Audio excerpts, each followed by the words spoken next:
oh itu komunisme itu udah mati. Wah, itu berarti dia enggak pernah belajar secara mendalam tentang ideologi.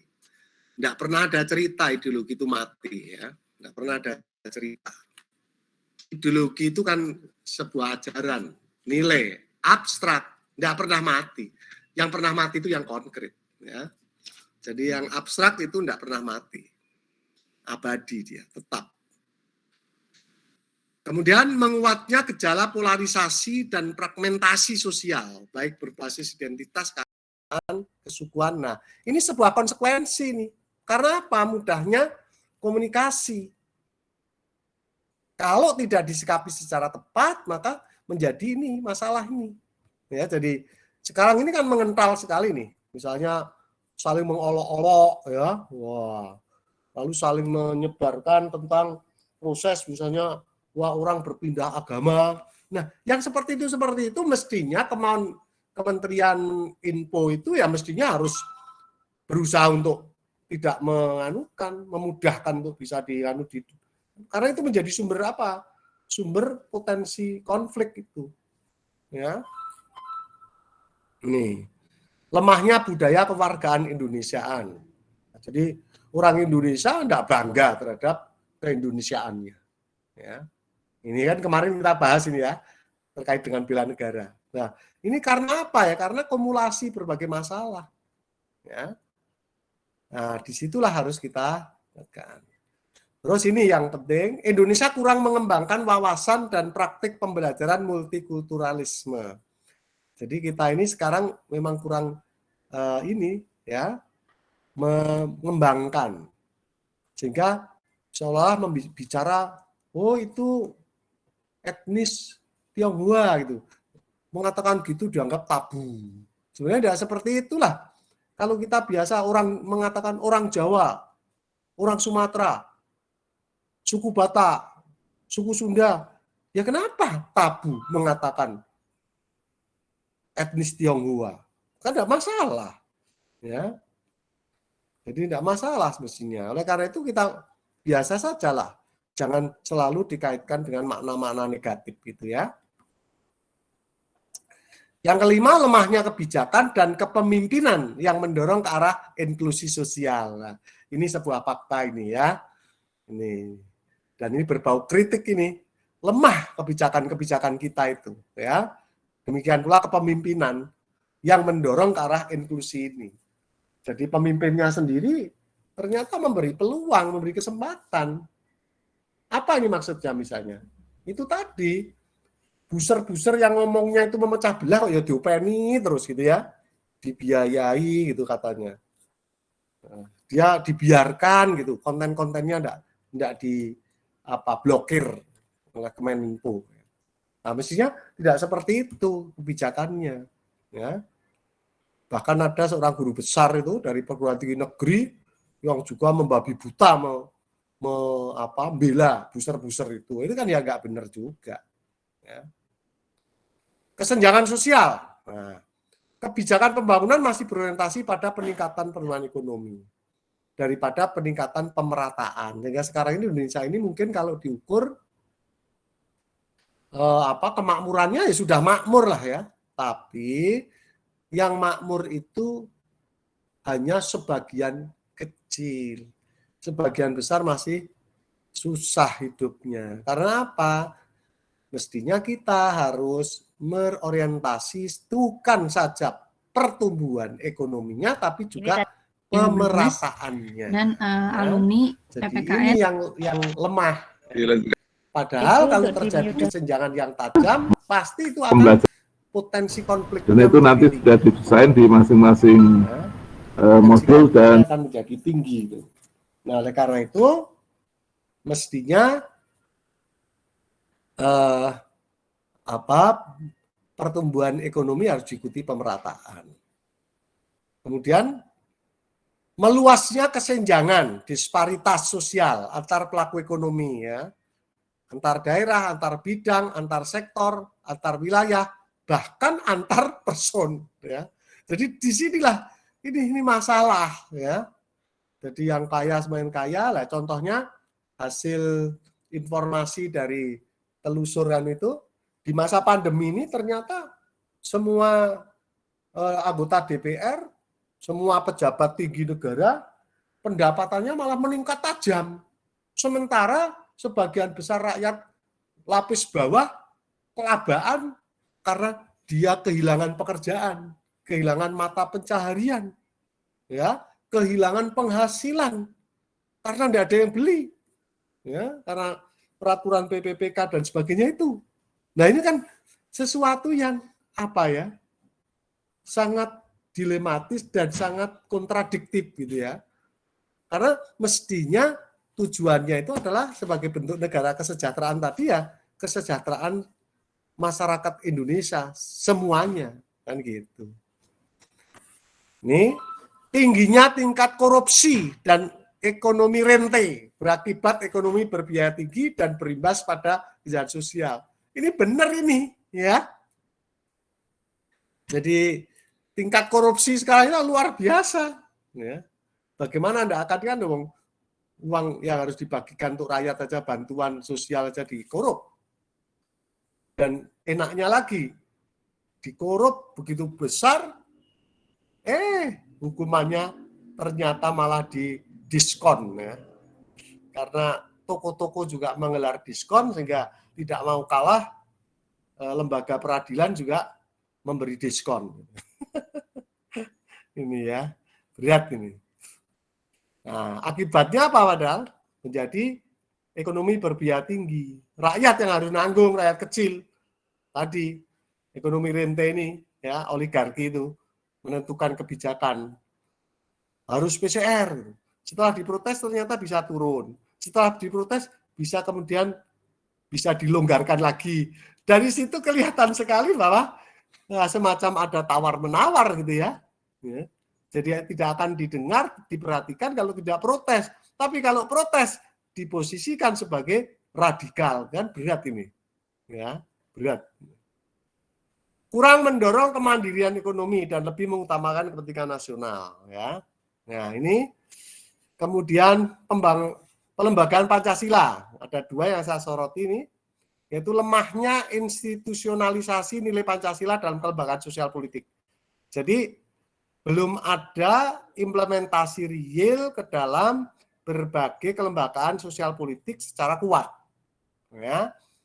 Tadi di depan sudah kita singgung dikit, hanya sebagai ya pemanis belaka.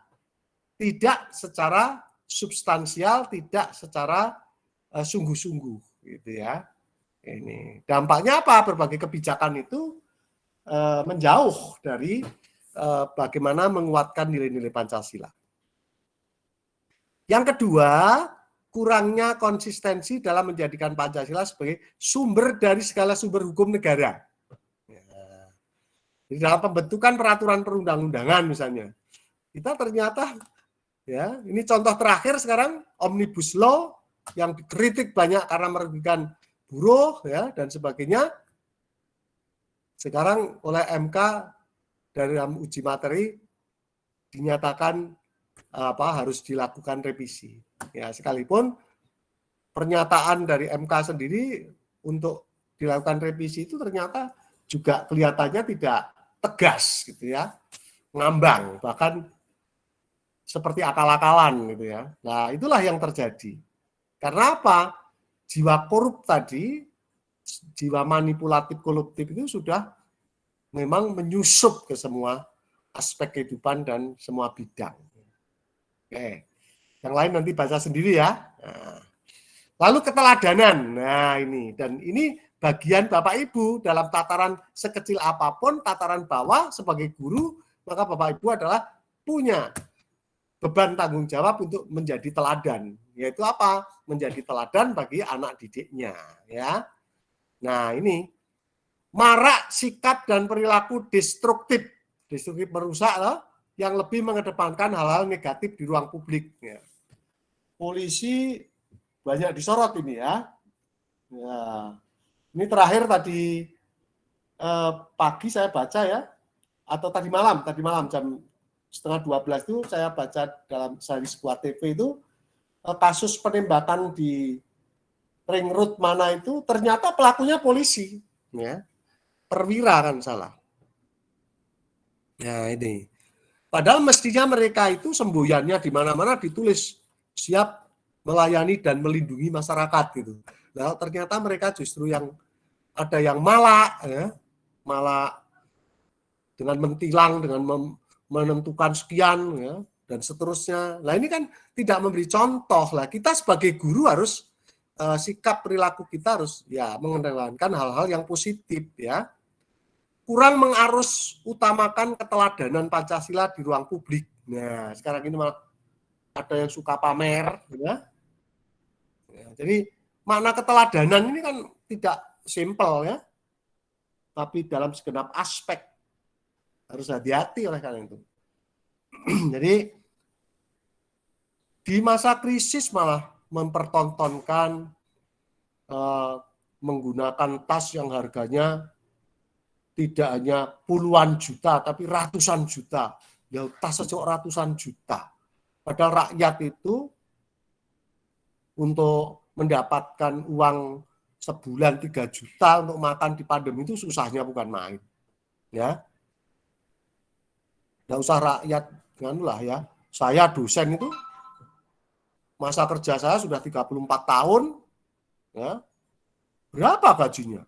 Semua orang sudah tahu. Ya kan? Padahal untuk jadi dosen itu harus ada prasyarat yang begitu ketat. Harus pendidikannya minimal S2, gitu ya kan? Masa kerja sekian tahun, masih dituntut ini itu. Tapi seperti itulah. Nah, ini menunjukkan bahwa memang keteladanan kebijakan yang mengarah kepada ini juga tidak tepat. Ya. Lalu yang berikut, kurangnya keteladanan tokoh-tokoh pemerintahan dan masyarakat. Nah, ini. Jadi ini real kok, ya. Tokoh masyarakat malah memanfaatkan kesempitan untuk bisnis, ya. Ya. Jadi kita harus hati-hati ya, karena bagaimanapun Bapak Ibu itu harus menjadi contoh bagi muridnya. Ya.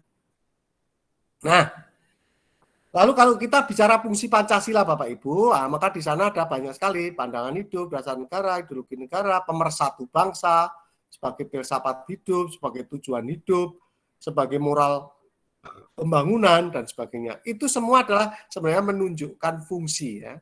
Jadi punya fungsinya seperti itu. Oke Bapak Ibu, sampai sekian saya beri kesempatan dulu. Barangkali ada yang ingin bertanya sebelum kita lanjut. Ya. Silahkan. Izin bertanya, Pak. Ya, silahkan. Siapa ini? Saya Dwi Anissa Ramadhani. Dwi Anissa, ya. Ya. Silahkan. Begini, Pak, di era yang digital yang bisa dilakukan seorang guru PPKN dalam menghadapi atau mengatasi Pancasila yang tidak lagi mampu dijadikan sebagai sarana menahan dampak globalisasi. Seperti halnya karena dampak globalisasi, pemahaman bahkan pengimplementasian Pancasila sudah sangat minim. Dan sosialisasi Pancasila hanya dijadikan alat atau kepentingan politik. Terima kasih, Pak. Ya. Ibu nanti kan ini mengikuti PPG ini untuk mendapatkan sertifikasi sebagai guru PPKN kan? Iya kan? Ya Bu ya, Bu Dwi? Iya Pak. Iya, nah PPKN itu kan jelas. Dia mata pelajaran apa? Dari namanya saja kan jelas itu, pendidikan Pancasila. Oleh karena itu, terhadap kondisi yang secara makro tadi, ya Pancasila itu diabaikan ya. Kalau Ibu guru PPKN jangan, justru Ibu mestinya harus selalu menekankan. Oleh karena itu, saat Ibu mengembangkan pembelajaran, saat Ibu mencari contoh-contoh, carilah contoh-contoh yang keberpihakannya itu betul-betul ke Pancasila. Jangan contoh-contohnya contoh-contoh di masyarakat yang tidak Pancasilais. Karena kalau itu yang terjadi, ya sama saja Ibu itu berkontribusi menjauhkan anak didik dari Pancasila. Padahal Ibu adalah guru pendidikan Pancasila. Nah, oleh karena itu harus menjadi kesadaran Ibu betul ya tentang ini. Nah, salah satu caranya gimana? Ya Ibu harus paham betul tentang Pancasila memang. Sehingga berbagai pertanyaan itu kalau murid tanya, Ibu bisa memberikan wawasan yang tepat, yang proporsional. Ya, jangan asal-asalan. Nah, saya kira itu ya. Jadi Ibu harus mencarinya contoh medianya ya. Itu harus betul-betul diseleksi betul. Jangan media-media yang bersifat ya. Demikian pula materinya. Karena apa? Kebanyakan materinya hanya mencari mengunduh di internet. Nah, di sana tidak terkontrol. Boleh mengunduh di internet, tapi Ibu harus mengoreksi betul ya.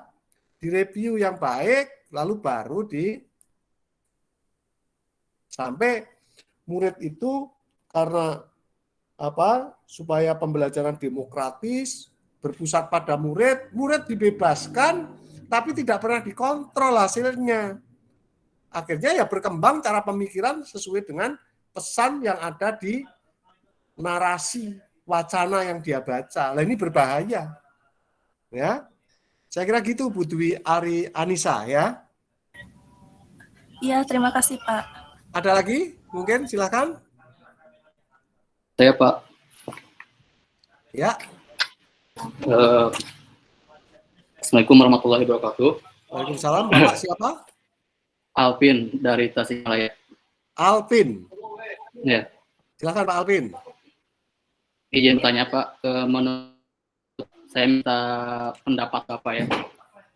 Bagaimana dengan adanya fenomena ketidakkonsistenan para pejabat pemerintah dan aparat hukum terhadap Pancasila gitu Pak. Tadi kan Bapak udah menerangkan banyak kasus ya, seperti polisi, terus menteri-menteri atau pejabat yang tidak konsisten menjalankan nilai-nilai Pancasila gitu. Jadi minta pandangan dari Bapak gitu. Oke.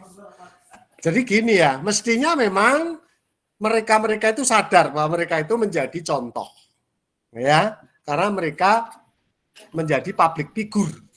Maka mereka mestinya harus sadar sebagai pemimpin negara yang berdasar Pancasila ya, dia harus menjadi public figure yang Pancasilais kan gitu ya. Itu ideal. Tapi faktanya kan sebagian tidak begitu. Nah, permasalahannya adalah terhadap kondisi seperti itu bagaimana kalau saya mengajar murid kan gitu kan? Kalau murid bertanya, "Loh Pak, saya suruh nyontoh siapa Pak? Wong itu pemimpin-pemimpin juga begitu." Ya Bapak harus jelaskan toh. Gini, Anda itu sebagai manusia kan juga dibekali akal pikiran. Bisa membedakan yang baik dan yang benar.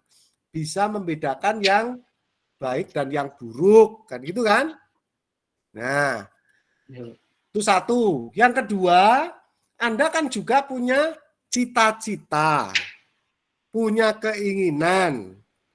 Nah, berbekal dari dua hal itu, mestinya Anda harus memulai dari diri Anda. Jangan menunggu pemimpin. Kalau Anda yakin hasil pemikiran Anda itu tidak benar, tidak harus Anda ikuti, tetapi harus Anda berpegang pada cita-cita Anda yang ingin berbuat ke arah kebaikan. Anda paham kan bahwa Pancasila dasar negara itu berkonsekuensi begini. Ya kamu harus ikuti itu. Tidak harus mengikuti contoh-contoh dari para pemimpin yang secara nalar tadi dengan pengetahuanmu kamu bisa mengetahui bahwa itu tidak tepat. Kan gitu. Artinya apa? Pembelajaran di sekolah, di kelas itu yang harus justru lebih menjadi panduan, ya, menjadi pedoman. Karena apa yang diajarkan jelas adalah sesuatu yang idealis dan normatif, kan gitu. Jadi Bapak tekankan seperti itu, Bapak enggak usah kiku jadinya, ya Pak ya. Oke Pak Alvin begitu. Halo Pak Alvin. Oh, ini tanya kok terus kemana? Gambarnya macet Pak, sepertinya jaringan. Ya, oke. Jaringan mungkin. Baik, kita lanjut ya, karena waktunya juga. Yes. Saya sebenarnya senang ini diskusi-diskusi ya. Tapi kalau misalnya peserta nanti akan diskusi, banyak tanya jawab, bolehlah peserta buka Google Meet ya. Saya diundang misalnya nanti malam gitu, jam berapa sampai berapa, silahkan kita bisa khusus untuk tanya jawab ya gitu. Nah sekarang ini kita bicara tentang tataran nilai ya. Jadi kita kalau mengacu pada pendapat Gluckhohn ya, itu nilai itu kan dibedakan ada 3, ada nilai dasar, nilai instrumental, dan nilai praksis. Tadi sudah banyak kita singgung ya. Nah, nilai dasar itu sifatnya tetap tidak berubah. Ya. Kemudian kalau nilai instrumental itu akan selalu berubah sesuai keadaannya. Sedangkan nilai praksis itu berdasar pertimbangan tertentu, maka sesuatu itu akan dilaksanakan. Ya. Nah, bagi kita Pancasila itu adalah nilai dasar. Ya, sebagai dasar negara dia nilai dasar. Oleh karena itu sifatnya bagi kita tentu saja tetap tidak berubah. Dan ini Bapak bisa mengaplikasi ya saat berbicara tentang tidak boleh merubah pembukaan ya, karena di situ termuat Pancasila. Kalau merubah pembukaan ya berarti akan kemungkinan merubah Pancasila kan gitu. Nah, ini makanya di sana sepanjang bangsa Indonesia itu masih tetap menginginkan negaranya adalah negara yang diproklamasikan 17 Agustus 45, ya kita tidak akan merubah Pancasila itu kan gitu. Nah, lalu diturunkan, dijabarkan di dalam nilai instrumental, yaitu berbagai peraturan perundang-undangan. Nah, peraturan perundang-undangan inilah yang bisa berubah sesuai dengan tuntutan kebutuhan dan keadaannya. Nah, di dalam praksis atau dalam pelaksanaannya, dalam berperilaku sehari-hari, maka bisa saja terjadi perubahan, bahkan hal yang bertentangan. Ya, tetapi jiwa semangatnya adalah tidak bertentangan dengan nilai dasar dan nilai instrumental. Ya, contohnya kemarin saya misalnya hubungan suami istri. Suami istri itu kan mestinya nilai dasarnya itu membangun rumah tangga itu kan cinta. Nah, perwujudan cinta dalam praksis itu bisa saja kadangkala kalau dilihat secara kasat mata itu bertentangan, tapi sesungguhnya tujuannya itu tidak. Justru itu sebagai ungkapan cinta. Nah, itu bisa terjadi. Misalnya apa ini? Untuk Bu Titi Indriani, misalnya apa itu? Contoh konkret dalam tadi hubungan suami istri. Yang praksisnya itu kasat matanya itu sepertinya membenci itu, bukan mencintai. Apa misalnya? Halo, Bu Titi. Iya, halo Pak. Iya, Pak. Ayo, coba apa? Belum menikah, belum tahu, Pak. Jadi dari guru PPKN itu harus kaya ya. Nah, contohnya begini. Kita jalan berdampingan dengan istri misalnya. Wah, tahu-tahu ada sepeda motor mau menyambar. Padahal istri saya tidak tahu kalau mau kesambar itu. Demi menyelamatkan istri saya, ya saya tarik, saya sendal dengan kuat. Mungkin dia akan kesakitan, bahkan mungkin menjadi ada yang terkilir gitu. Kan kelihatannya menyakiti, keji, kasar gitu kan. Tapi sesungguhnya itu karena cintanya ingin menyelamatkan. Kan gitu tuh Bu Titi. Ya. Jadi di dalam tataran praksis itu bisa jadi kadangkala seolah malah bertentangan. Tapi yang penting apa? Niat dan tujuannya. Ya. Atau mungkin karena saya tidak sempat menarik, saya dorong, saya jongkong ke istilah bahasa. Wah, maka dia kemudian lecet-lecet. Marah-marah dia. Tapi setelah saya jelaskan, wah dia nangis ya. Nah, karena ingin diselamatkan kan gitu. Jadi seperti itu ya. Itu kan contoh itu real, itu bisa terjadi dalam masyarakat. Sama seorang ayah menampar anaknya. Karena apa? Itu hal berbahaya yang tidak boleh dilakukan. Kenapa dia lakukan? Sudah peringatkan, dengan halus. Tampar, tapi tamparannya bukan tamparan keji. Benci, tamparan mendidik yang tidak menyakiti, mengingatkan dan menyadarkan anak itu bahwa saya tidak setuju karena itu akan membahayakan kamu, kan gitu. Jadi itu bisa saja terjadi kan. Nah itu. Tadi karena Bu Titi juga bertanya tadi ya yang terkait dengan masalah dengan HAM ya Bu ya. Nah, jadi disinilah ya. Iya, Pak. Oke, kemudian Pancasila itu berarti sebagai nilai dasar itu apa artinya? Pancasila menjadi nilai dasar kehidupan berbangsa dan bernegara. Ya, nah, dia itu diungkapkan di dalam ini ya, bentuk formalnya. Nah, dan akhirnya inilah. Nah, ini ya. Dia menjadi sumber dari segala sumber hukum. Ya, maka di dalam hukum yang terakhir ini di sini Undang-Undang Nomor 12 Tahun 2011 di sana dinyatakan Pancasila sebagai sumber segala sumber hukum negara. Sehingga aturan hukum di bawahnya ini tidak boleh bertentangan dengan Pancasila. Ya. Ini saya tunjukkan perkembangannya mulai TAP MPRS, TAP nomor 3 tahun 2000, lalu Undang-Undang nomor 14 nomor 10 2004 dan 12 2011 ya. Wah, sebenarnya masih banyak yang harus dibicarakan ya, tapi waktu ya ternyata. Lalu ini implementasi Pancasila Pandangan Hidup. Ini contoh-contoh ya. Jadi sebagai pandangan hidup, Pancasila memberi tuntunan. Maka pelaksanaan Pancasila didasarkan pada keyakinan dan kesadaran dan seterusnya. Lalu ini implementasi Pancasila sebagai dasar negara.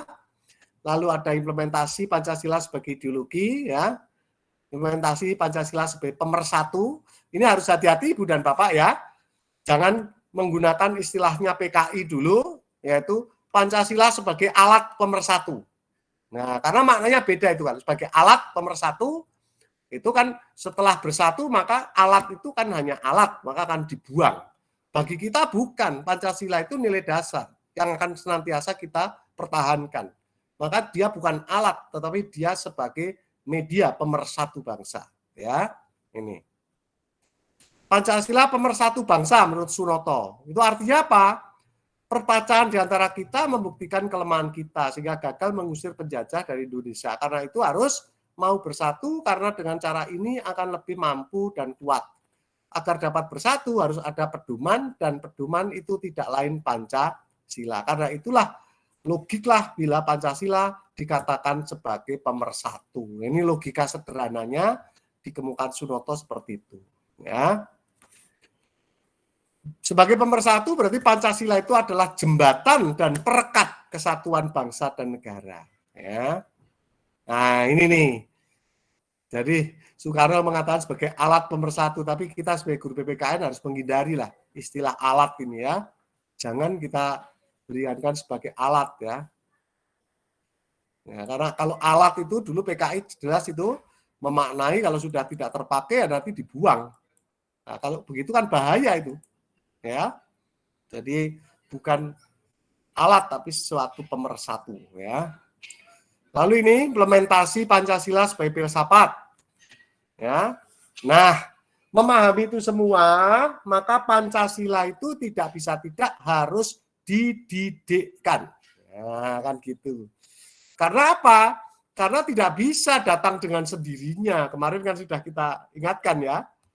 Jadi tidak akan itu datang dengan sendirinya, maka harus dididikkan. Nah, siapa yang harus mendidikkan? Ya ibu bapak di sekolah itu ya. Nilai-nilai kehidupan yang diyakini baik harus dididikkan sehingga dapat dan berkesempatan untuk mempertimbangkan dan akhirnya memilah lalu memilih nilai mana yang baik termasuk nilai-nilai Pancasila. Nah, inilah peran strategis mahasiswa. Peran strategis siswa bahwa dia adalah sebagai aset bangsa, nanti akan menjadi agen perubahan, dan dia adalah pelopor di kemudian hari sebagai pemilik masa depan. Oleh karena itu, anak didik kita sebagai pemilik penentu tumpuan harapan bagi bangsa dan negaranya. Ya, jadi dia pemilik penentu dan sekaligus tumpuan harapan. Maka ya harus diingatkan terus, dikawal terus, ya, dibimbing terus untuk senantiasa menjaga Pancasila. Ya, caranya gimana? Pancasila harus dijadikan karakter. Ya, maka Pancasila harus dijadikan materi membangun karakter anak muda. pelajar ya. Tuh. Jadi nantinya generasi dengan zaman tantangan dan masanya dia akan bisa berubah ya. Tuh. Nah, maka perlulah pendidikan yang menyadarkan. Nah, ini Ibu Bapak ya. Nah, pendidikan tidak cukup hanya menjadi hafalan ya, tetapi setidaknya nantinya harus mencapai tingkat penerimaan nilai yang kedua ini. Ya, tidak hanya diterima karena dia hafal, karena disuruh, dipaksa, sehingga tingkatnya habitual. Ya, jangan sampai di situ. Tatkala ditanya, kenapa kamu melaksanakan? Karena saya disuruh Bu Guru kok. Karena adanya aturan harus begitu kok. Nah, kalau itu tidak benar.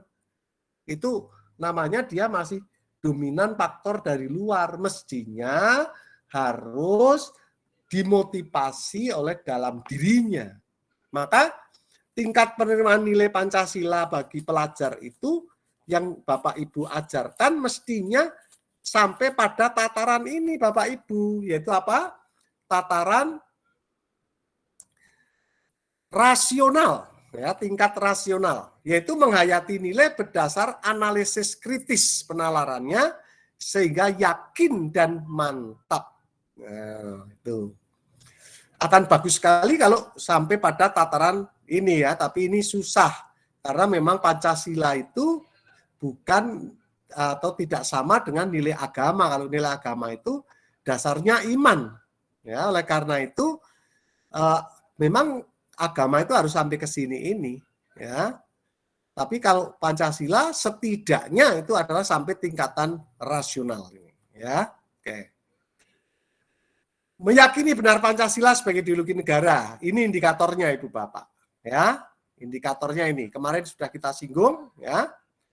Nah, generasi muda mestinya akhirnya harus punya sikap hidup manusia Pancasila. Ya, punya sikap hidup manusia Pancasila. Nah, apa sikap hidup manusia Pancasila? Ya, sikap hidup manusia Pancasila harus mencerminkan nilai-nilai Pancasila kan. Nah, oleh karena itu yang pertama takwa terhadap Tuhan Yang Maha Esa. Nah, ini penting ini karena ini akan melandasi semuanya.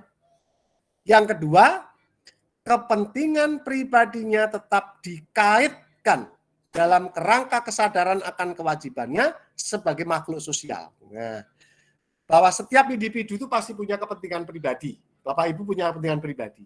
Tapi jangan sampai pemenuhan kepentingan pribadi itu lepas dari kesadaran kewajiban untuk menjadi makhluk sosial.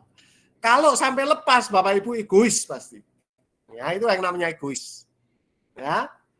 Jadi hanya kepentingan dirinya aja. Lupa bahwa dia punya tanggung jawab sebagai makhluk sosial. Oleh karena itu, kewajiban terhadap lingkungan kehidupan masyarakatnya mestinya dirasakan lebih besar. Kata-kata dirasakan lebih besar ya. Ini untuk mengingatkan ya. Mengingatkan bahwa sesungguhnya kepentingan pribadi maupun kepentingan sosial itu keberadaannya tidak bisa dihilangkan. Keduanya sama-sama menuntut, ya, sama-sama menuntut pemenuhan. Tetapi kecenderungan, ya ini kecenderungan itu orang biasanya akan lebih mengutamakan kepentingan pribadi. Oleh karena itu diingatkan di sini, ya, dirasakan. Jadi bukan berarti lebih besar, tapi harus dirasakan. Supaya apa? Ada tumbuh kesadaran kepedulian sosial. Gitu.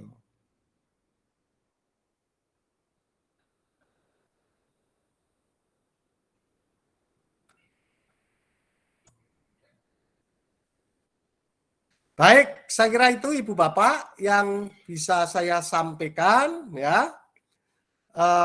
Saya buka tanya jawab, barangkali masih ada, saya siap untuk memberikan jawaban ya.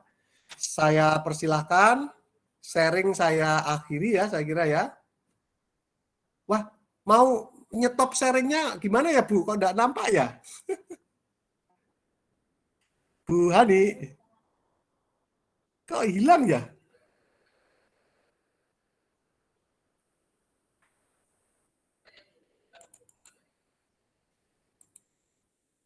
Om Andi bisa bantu Om. Mau nutup sharingnya ini kok enggak muncul. Mau nutup ini loh, share. Ini kok enggak. Oh, harus kembali ke sini, Pak. Ke internetnya, Pak. Tadi ini ya? nggih. Nah, Oh, gitu ya. Terus ini saya nggih. Mau nutup? iya mau nutup. Sudah, Pak, sudah tertutup Pak ini. Ini kan Oh, sampai gitu ya. Sudah tertutup ya, Ibu Bapak ya? Sudah, Pak. Baik, Sudah, Pak. ada pertanyaan, matur nuwun. Silakan kalau ada pertanyaan. Saya beri waktu. Bu Anawati, saya belum dengar suaranya ini. Iya, Pak. Paham enggak apa yang saya sampaikan tadi? Paham, Pak. Paham, alhamdulillah. Mungkin Pak Abidin. sekalian saya boleh bertanya, Pak. Oh, boleh sekali. Saya nanti. Terima kasih untuk penjelasan Bapak, karena secara tidak langsung juga sudah merefresh pengetahuan kita. Kita juga sudah lulus lama, mungkin ingat-ingat materi karena juga tidak semua kan ada di jenjang yang sama juga ya Pak. Nah, yang mau saya tanyakan itu Ya, bukan secara tidak langsung, memang saya secara langsung ingin merefresh itu. iya Pak. Nah, dengan kemajuan teknologi yang saat ini ya Pak, kemajuan iptek, era 5.0 juga gitu kan, kira-kira kedepannya itu misalkan nanti pekerjaan manusia itu digantikan dengan mesin ataupun robot, itu nanti bertentangan dengan nilai-nilai Pancasila nggak sih Pak? Oh gitu. Iya. Jadi kalau pekerjaan manusia itu digantikan mesin atau robot, itu bertentangan dengan nilai-nilai Pancasila tidak?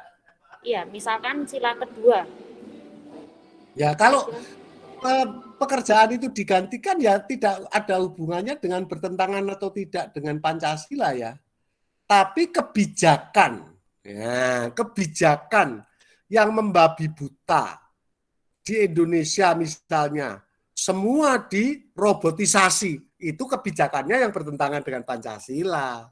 Tapi kalau pekerjaan manusia digantikan robot, kalau itu dalam rangka membantu manusia malah meninggikan harkat martabat manusia. Ya, kalau sesuai kebutuhan. Tapi kebijakan yang membabi buta, semua pekerjaan berusaha dirobotisasi di Indonesia ini, itu jelas bertentangan Pancasila. Sebab apa? Di Indonesia masalah untuk menjamin kelangsungan kehidupan rakyat, lapangan pekerjaan ini masih sangat susah.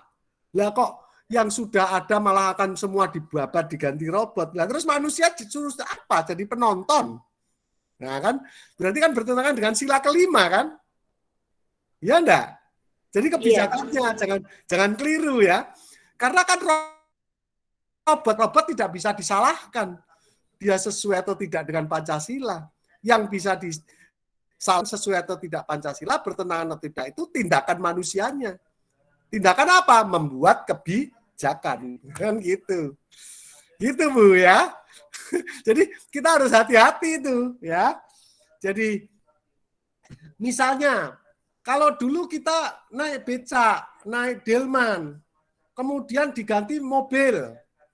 Apakah penggantian fungsi pengangkutan oleh manusia dan delman itu ke mobil itu bertentangan dengan Pancasila? Tidak bisa diukur begitu.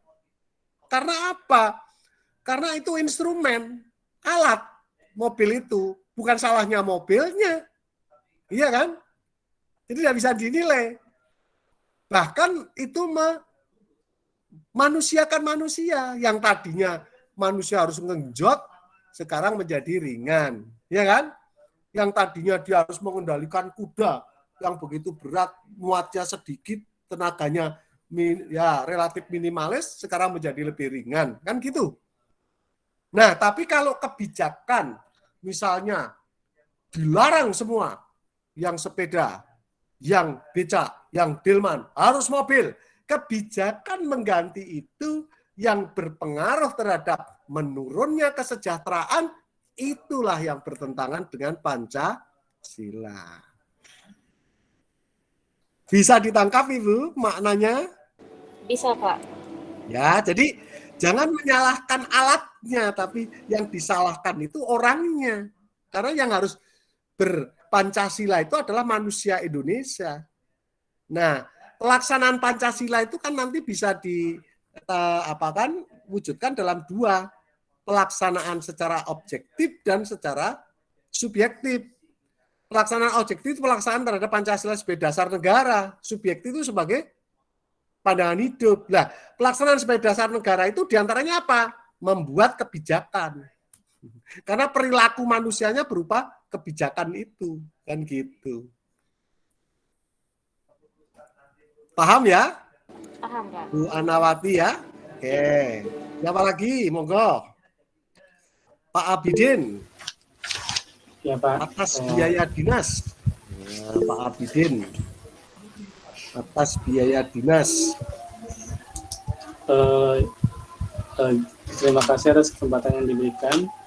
Gini Pak, saya ada mau pertanyaan. Itu beberapa pertanyaan tadi sudah terjawab sama teman sih, yang masalah bagaimana sih siswa itu biasakan memang siswa itu mencari sendiri ya, atau membaca sendiri di media sosial tentang sikap-sikap pemerintah atau sikap-sikap orang yang bertentangan dengan Pancasila. Nah, tapi kok bagaimana siswa yang memang merasakan sendiri adanya kekurangan, bukan kekurangan, atau ketidaksesuaian terhadap Pancasila. Misalkan saya contohkan sila kelima. Saya ambil contoh di tempat tugas saya itu, di sana tuh listrik baru 12 jam itu baru tahun 2019 yang lalu. Nah, sekarang listrik masih 12 jam, hanya bernyala malam hari. Berarti kan mereka ini merasakan sendiri bahwasanya sila 5 itu di sini belum adil gitu kan, belum merata distribusinya tadi. Nah, bagaimana meyakinkan anak-anak tersebut bahwasanya nanti ke depannya bahwasanya pemerintah bisa gitu. Nah, sedangkan yang tempat tugas saya itu di Kalimantan Timur, ya kita tahu sendiri mungkin Kalimantan Timur kan digadang-gadang menjadi ibu kota negara baru. Kok bisa sih ada tempat yang dekat dari calon ibu kota baru, tapi kok belum rata gitu keadilannya, distribusi keadilannya, seperti itu Pak. Terima kasih. Gitu ya. Saya tanya dulu pada Pak Abidin ya, supaya Pak Abidin bisa menjawab pertanyaan Pak Abidin sendiri. Ya, boleh. Ya. Pertanyaan saya begini Pak, kalau ada orang tua itu kan wajib mendidik anaknya. Lalu ada orang tua tidak menyekolahkan anaknya sampai perguruan tinggi. Ya. Dan orang tua ini adalah memang seorang petani atau buruh yang dia merasa tidak mampu. Pertanyaan saya, orang tua yang tidak bisa menyekolahkan anaknya sampai perguruan tinggi, yang petani atau buruh tadi, sedangkan tetangga-tetangganya itu menyekolahkan anaknya sampai perguruan tinggi, bisakah tingkah laku orang tua tidak menyekolahkan tadi dinilai bertentangan dengan Pancasila?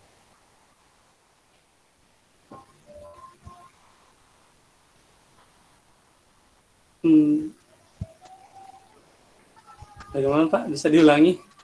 Nah, jadi harus hati-hati kita untuk menilai itu ya. Jadi gini ya, di sebuah kampung, di situ mayoritas anak-anak itu orang tuanya itu mampu menyekolahkan sampai perguruan tinggi.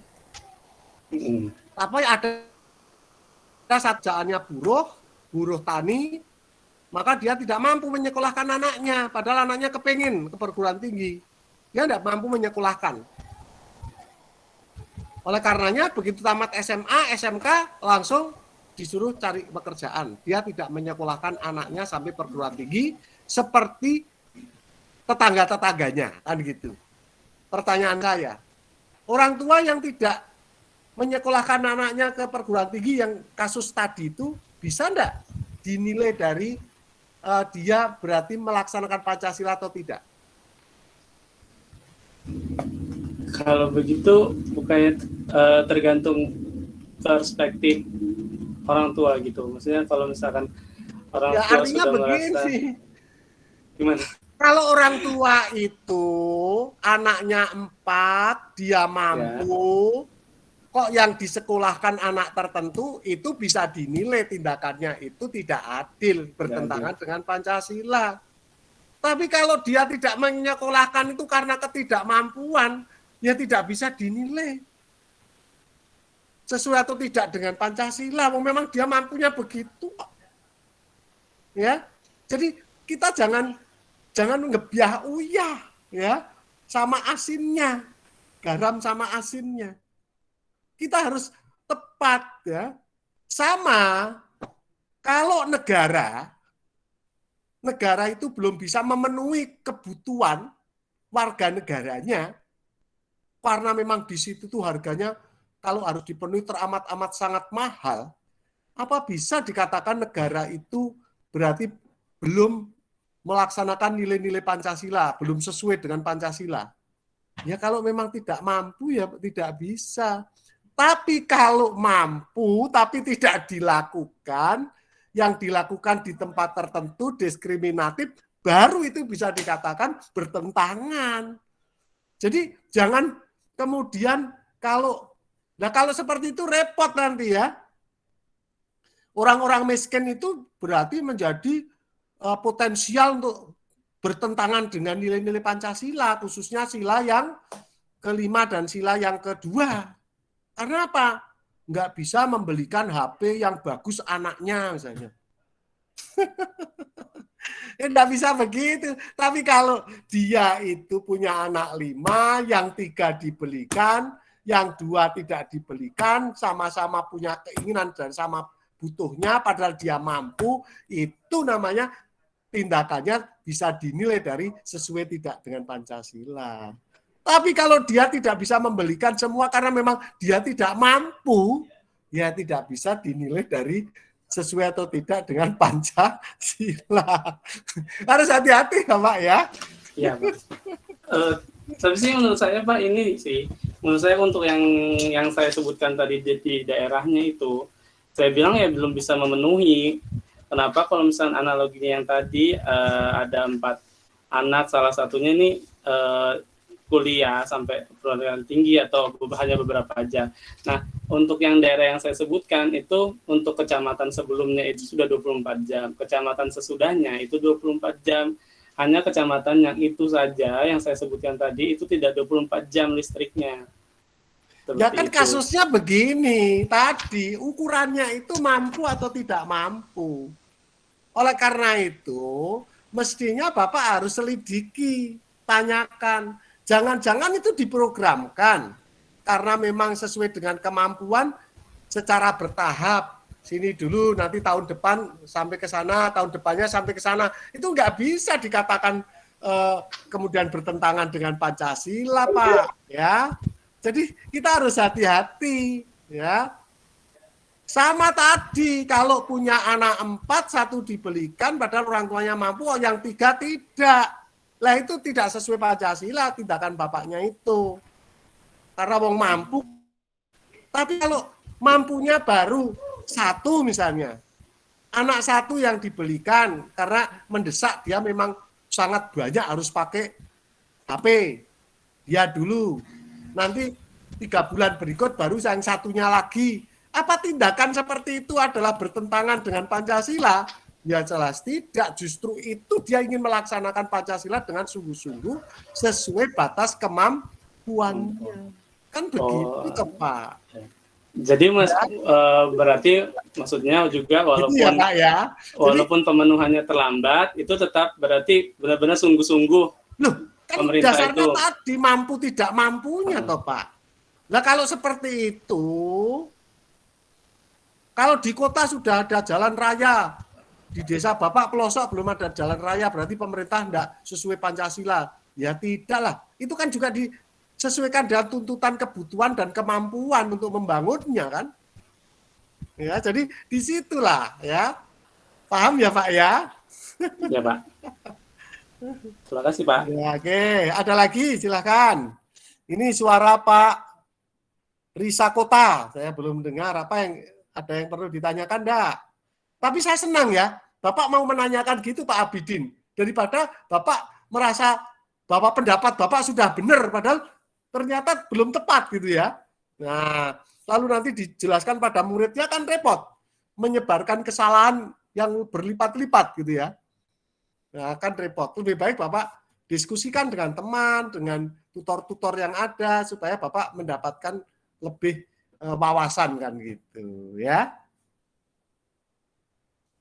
Ya, silakan yang lain. Pak Wira mungkin ada pertanyaan?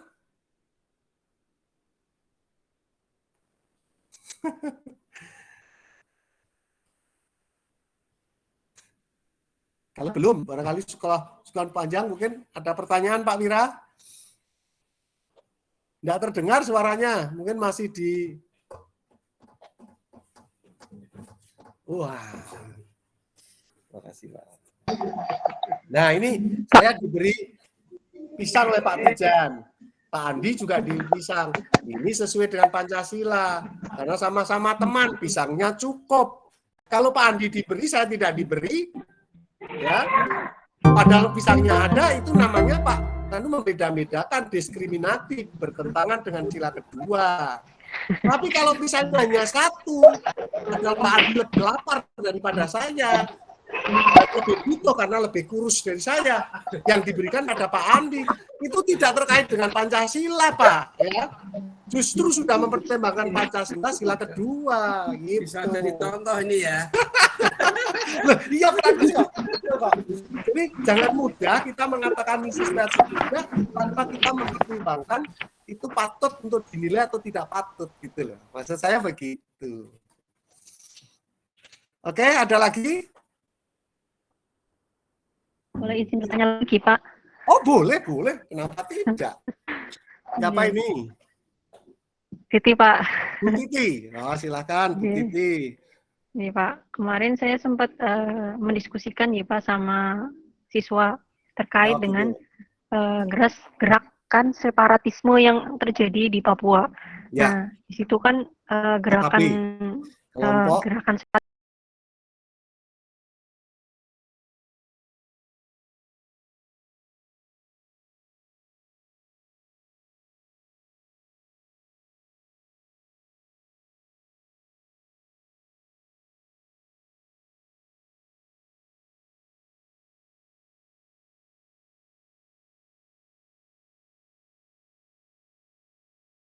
kok bisa Pak gitu? Kenapa ya? Selalu terjadi di Papua? Apa karena memang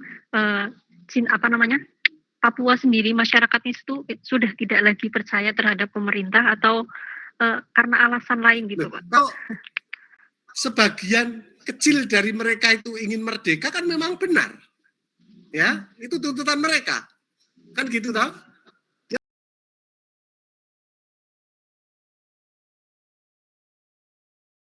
Dia kan ada di wilayah Indonesia.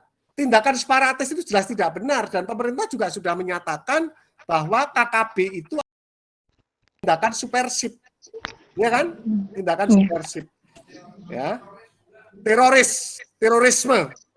Oleh karena itu ya mestinya pemerintah juga harus adil, itu juga harus ditindak. Nyata-nyata sudah membunuh orang kok. Tapi kan kebijakan selama ini malah tidak. Itulah makanya dikritik. Tatkala kemarin KSAD Dudung datang ke Papua malah menginstruksikan suruh merangkul karena itu saudara-saudara kita. Lah maling-maling itu juga saudara kita, kenapa dikejar ditembak? Yang dimasalahkan itu bukan masalahnya dia orang Indonesia atau bukan kok, tetapi tindakan yang melanggar hukum. Maka hukumnya harus ditegakkan, kan mestinya begitu. Ya, oleh karena itulah KSAD Dudung itu kan dikritik habis-habisan dari berbagai pihak. Karena di satu sisi dianggap teroris segera ditangkapi padahal belum jelas, tapi di sana jelas-jelas sudah nembaki orang, menteror, membakari, tapi malah supaya dirangkul. Itu kan ya tidak betul. Ya. Bahwa kita itu tidak suka perang, kemarin sudah kita bahas kan ya. Ya. Kita harus berusaha melakukan diplomasi, pendekatan. Tapi kalau sudah sampai pada titik dia tidak bisa diajak begitu, kita harus siap perang. Kalau menurut saya begitu. Ya. Jadi gitu Mbak Titi ya. Jadi jelas-jelas itu bertentangan dengan hukum. Jadi bukan masalahnya orangnya orang siapa. Dulu teman kita. Sekarang memusuhi kita. Nah, yang dimasalahkan yang harus diberantas itu apa? Pelanggarannya tadi, bukan orangnya. Kan begitu, Mbak. Paham ya, Mbak Titi ya? Nggih, paham, Pak. Nggih. Oh, itu kalau KSAD-nya saya sudah saya kejar itu habis-habisan gitu. Saya anak tentara, Mbak ya.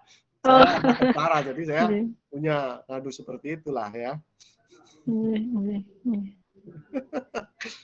Oke, ada lagi? Pak Risa Kota, kelihatannya senyum-senyum. Begitu bahagia. Pak, saya bertanya lagi.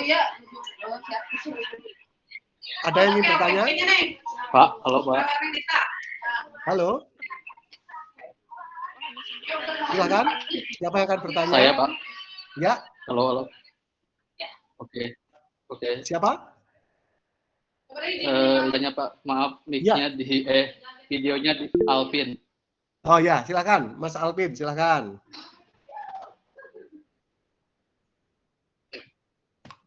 Oke Pak. Kenapa di zaman sekarang itu, terutama pemerintah ya Pak ya, sering sekali mencap seseorang yang tidak sejalan dengan pemerintah itu sebagai anti Pancasila gitu. Iya. Atau radikal seperti itu. Jadi sekarang itu fenomena itu banyak orang yang dengan mudahnya itu mencap sekelompok orang atau orang lain dengan label anti Pancasila atau radikal itu. Nah, pendapat Bapak itu seperti apa dengan fenomena seperti itu? Ya, mestinya kita tidak boleh dengan gampang seperti itu ya. Sebab jelas di dalam alinea keempat pembukaan itu di sana, kemudian daripada itu ya, titik-titik dan seterusnya, republik yang berkedaulatan rakyat, ya, titik-titik dan seterusnya. Jelas yang ingin dibangun itu adalah negara republik yang berkedaulatan rakyat. Itu artinya negara demokrasi. Ya, oleh karena itu mestinya karena kita ingin membangun negara demokrasi dan jelas kita adalah tegas-tegas juga mengatakan negara demokrasi, mestinya ya kita harus menghargai perbedaan pendapat. Dan secara hukum kan ada aturannya itu. Kapan orang itu dikatakan sudah misalnya mengarah kepada kudeta dan kapan dia itu hanya beda lihat sesuatu, kan harusnya didudukkan secara proporsional. Sehingga tidak kemudian kalau berbeda dengan pemerintah, mengkritik pemerintah yang tidak ada kaitannya dengan Pancasila langsung dikatakan anti Pancasila. Sehingga seolah-olah pemerintah itu yang paling Pancasilais. Kalau saya tidak setuju, ya, nah kalau Pancasila dikatakan paling Pancasilais, tidak akan terjadi dong. MK kemarin membatalkan menyatakan terkait dengan Omnibus Law. Ya. Nah, kalau begitu kan pemerintah tidak Pancasilais. Saya kira tidak seperti itu. Bahwa manusia bisa berbuat keliru, ya. Pemerintah pun yang dilaksanakan sebagai pelaksana pemerintahan itu ada orang manusia juga bisa keliru kan. Ya, oleh karena itu ya tidak bisa dengan gampang kemudian mengatakan Pancasilais dan tidak Pancasilais gitu ya. Jadi itu di situ. Jadi dalam wacana demokrasi ya kita mesti harus menempatkan secara proporsional ya. Beda pendapat ada hal wajar. Ya. Karena jelas kok di dalam sila keempat itu tegas kok. Ya, Pak. Rakyatan yang diberikan khidmat kebijaksanaan. Jadi harus didasarkan pada khidmat kebijaksanaan. Ya. dipertimbangkan, dipikirkan, kalau betul diserap kan gitu. Jadi jangan kemudian kesan saya atau secara kan itu berarti ada prasangka, ya, sudah ada predisposisi, ya, ada prasangka predisposisi bahwa kalau orang yang melawan berbeda dengan saya berarti mesti salah, karena kalau saya itu mesti benar, tidak seperti itu dong. Ya, saya berani kok mempertanggungjawabkan omong saya bahwa yang mengatakan bahwa Mungkin, pemerintah Pak, kan tidak selalu benar, itu saya berani, logika kok itu. Ya, contohnya apa? Ada undang-undang yang tatkala diuji materi juga harus diperbaiki, itu kan berarti kan pemerintah ada juga bisa melakukan kesalahan. Ya, oleh karena itu pemerintah juga tidak bisa dengan serta-merta semua yang berbeda dengan pendapat dan kebijakan pemerintah dianggap sebagai anti pemerintah, sebagai tidak Pancasilais, kan begitu. Saya kira begitu. Nah, jadi setidaknya harus oke, Pak, terima dilihat kasih. dari Ya. tujuannya apa, caranya bagaimana. Ini saya kira harus dilihat dari perspektif undang-undang yang ada, kan gitu. Begitu, Mas Alvin? Halo, Ya, Mas Pak. Alvin? Ya, Pak. Cukup jelas? Oke. Ini tidak terasa, mulai jam 8 sudah sampai jam setengah 12. Oke. Ya. Sudah selama 3,5 jam. Ya, karena tidak terasa ini karena saya sudah minum kacang hijau 1 botol, lalu sudah disediai oleh Bu Hani ini minuman manis 1 cangkir besar. Ya, sehingga tidak terasa bicara 3,5 jam. Ya. Dan menyenangkan, ya. Anda banyak bertanya, saya jadi senang di situ, ya. Mudah-mudahan apa yang sudah kita lakukan ada manfaatnya dan mendapatkan ridho Allah, Tuhan Yang Maha Esa, sehingga nantinya bisa menjadi lebih menyemangati Bapak Ibu di dalam menjalankan profesi kependidikannya. Dan jangka pendeknya lulus, jadi dapat sertifikat. Itu doa saya. Amin. Sampai ketemu ya. Amin. Sekali lagi tugas yang kemarin tolong dikerjakan ya. Amin. Dan coba nanti kalau memang masih memerlukan ada yang ingin ditanyakan, dikomunikasikan, silakan bisa dibuka forum Google Meet ya. Wong juga enggak mahal kok ya. Barang setengah jam atau berapa, saya diundang. Gitu ya. Sehingga bisa kita berkomunikasi. Ibu dan Bapak, sukses selalu. Sampai ketemu lain kesempatan dalam keadaan yang lebih membahagiakan. Sekian. Wassalamualaikum warahmatullahi wabarakatuh. Terima kasih banyak Bapak. Selamat siang untuk semuanya. Salam sehat selalu. Bapak. Bapak. Terima kasih Pak. Terima kasih, Pak.